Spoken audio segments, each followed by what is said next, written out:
तुलसी और शालिग्राम भगवान का विवाह आज ही हुआ। क्यों? वैसे ये विवाह लंबा भी चलता है, 4 दिन का भी विवाह होता है, पूर्णिमा तक भी चलता है। तो विवाह क्यों हुआ? ये तुलसी कौन है? ये तुलसी पिछले जन्म में एक वृंदा थी। इनका नाम क्या था? वृंदा। ये बहुत बड़ी पतिव्रता थी। इनके पति का नाम था जलंधर। बहुत बड़ा जलंधर ताकतवर व्यक्ति था, पर राक्षस था, देवताओं को भक्तों को परेशान करता। पर जलंधर की पत्नी जो वृंदा थी वो इतनी बड़ी पतिव्रता थी कि उसके पातिव्रत धर्म शक्ति के कारण उसे शंकर जी मार नहीं पा रहे थे। उसे कोई मार नहीं पा रहा था। फिर क्या करें? तब सबने भगवान श्रीमन नारायण से प्रार्थना की कि प्रभु, इसकी पत्नी बहुत बड़ी पतिव्रता है और जब तक ये पतिव्रता इसका भंग नहीं होगा तब तक ये मरेगा नहीं, तो आप कुछ करो। तो भगवान बोले कि मैं तो सतियों के सतीत्व को बचाता हूँ, पतिव्रता नारियों के पातिव्रत धर्म की रक्षा करता हूँ, और आप कह रहे हो बिगाड़ो। कहा प्रभु नहीं बिगाड़ोगे तो आपके निर्दोष भक्त को जलंधर मारता रहेगा। अब भगवान भी क्या करें?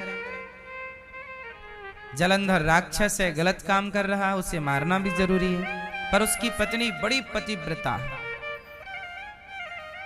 उसके बल से वो मरने को तैयार नहीं। तब भगवान नारायण ने क्या किया? जलंधर का रूप बना लिया। जलंधर का रूप बना लिया और जलंधर बन करके भगवान श्रीमन नारायण वृंदा के पास आए और उसके साथ रहे। अब उसका पातिव्रत धर्म भगवान ने बिगाड़ दिया।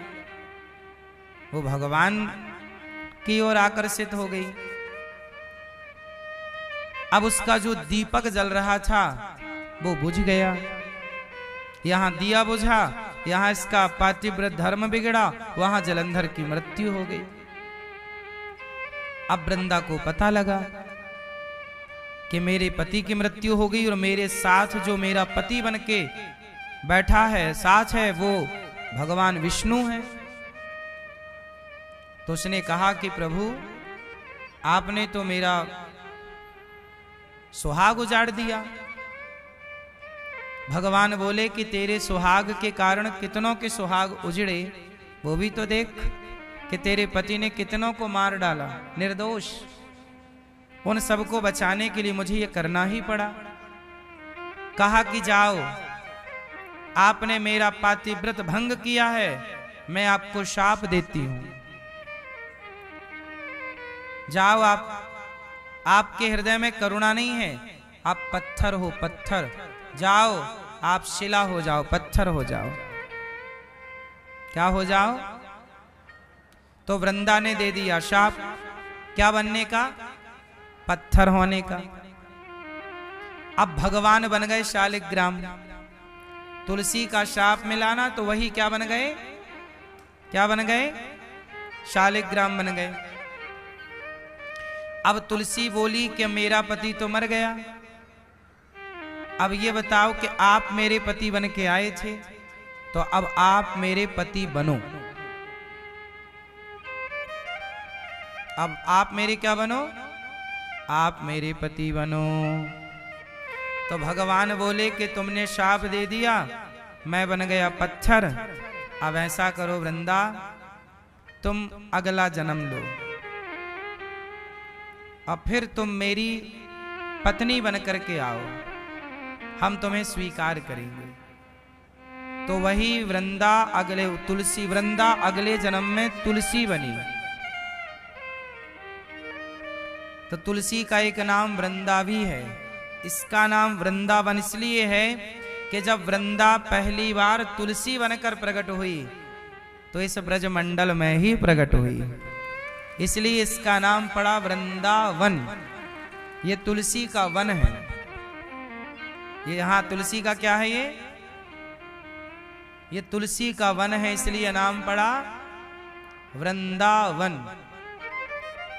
इस धरती पर सबसे पहले तुलसी महारानी कहाँ प्रकट हुई? इस ब्रजमंडल में, वृंदावन, वृंदावन में। भगवान कृष्ण की लीला से तो वृंदावन जाना जाता है, पर तुलसी के प्राकट्य से भी वृंदावन जाना जाता है। तो भगवान ने कहा कि तुम बनो तुलसी, हम बन गए शालिग्राम। अब शालिग्राम के ऊपर तुलसी चढ़ी रहती है। अब तुलसी क्यों चढ़ी है? अच्छा, तुलसी ने कहा कि सुनो, जैसे आप हमारे पति बन गए, कहीं हमें छोड़ के किसी और के पास तो नहीं चले जाओगे? भगवान बोले नहीं। तुलसी बोली मैं कैसे मानूं कि आप कहीं नहीं जाओगे? तब भगवान ने तुलसी को एक वादा कर दिया, वचन, कि आज से मैं तुझे वचन देता हूं कि शालिग्राम जी बनकर मैं प्रकट हूं, तो शालिग्राम की पूजा स्त्रियां यदि करती हैं तो मैं उनकी पूजा को स्वीकार ही नहीं करूंगा। तुलसी स्त्री है, और एक स्त्री कैसे चाहेगी कि मेरे पति को दूसरी स्त्री छुए? तो शालिग्राम को आप नहवाओगी तो छूना तो पड़ेगा। और शालिग्राम जी ऐसे ही हैं, भगवान है ना, वो बेचारे शाप के कारण शालिग्राम बने।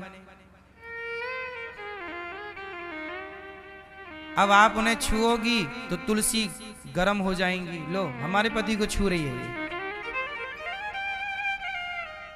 इसलिए तुलसी को प्रसन्न करने के लिए भगवान ने कह दिया कि मैं किसी स्त्री की पूजा को स्वीकार नहीं करूंगा। इसलिए शालिग्राम भगवान की पूजा स्त्रियां नहीं करती,